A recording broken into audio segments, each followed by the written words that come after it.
Halo anak-anak, berjumpa lagi di channel seputar PPKN. Hari ini kita akan membahas tentang pengertian dan macam-macam kekuasaan negara. Tapi sebelum itu, tahukah kalian apa itu kekuasaan?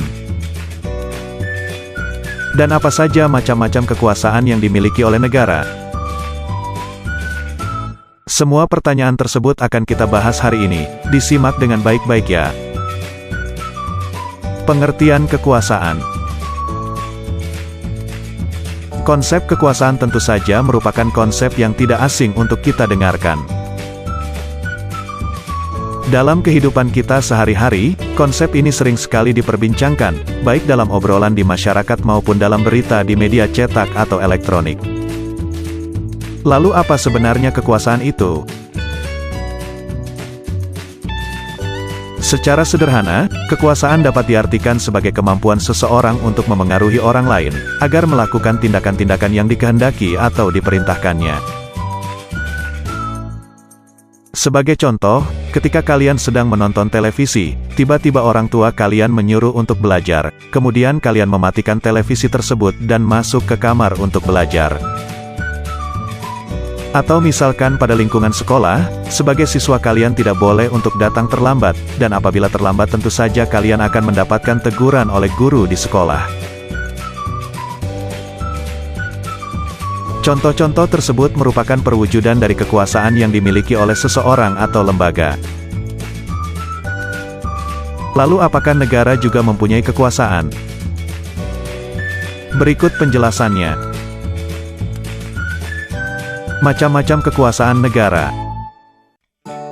Menurut John Locke, kekuasaan yang dimiliki oleh negara dapat dibagi menjadi 3 macam, yaitu sebagai berikut. 1. Kekuasaan legislatif. Kekuasaan legislatif merupakan kekuasaan untuk membuat atau membentuk undang-undang. 2. Kekuasaan eksekutif. Kekuasaan eksekutif merupakan kekuasaan untuk melaksanakan undang-undang, termasuk kekuasaan untuk mengadili setiap pelanggaran terhadap undang-undang. 3. Kekuasaan federatif. Kekuasaan federatif merupakan kekuasaan untuk melaksanakan hubungan luar negeri. Selain John Locke, ada tokoh lain yang berpendapat tentang kekuasaan negara, yaitu Montesquieu. Adapun macam-macam kekuasaan menurut pendapat Montesquieu yaitu sebagai berikut. 1. Kekuasaan legislatif. Kekuasaan legislatif yaitu kekuasaan untuk membuat atau membentuk undang-undang. 2. Kekuasaan eksekutif. Kekuasaan eksekutif merupakan kekuasaan untuk melaksanakan undang-undang. 3. Kekuasaan yudikatif. Kekuasaan yudikatif merupakan kekuasaan untuk mempertahankan undang-undang, termasuk kekuasaan untuk mengadili setiap pelanggaran terhadap undang-undang. Pendapat yang dikemukakan oleh Montesquieu merupakan penyempurnaan dari pendapat John Locke.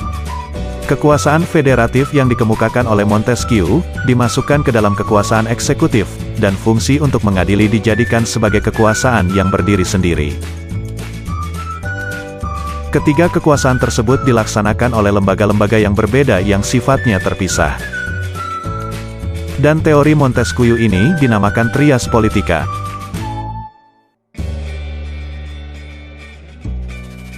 Sekian dulu untuk materi hari ini, selamat belajar, dan terima kasih.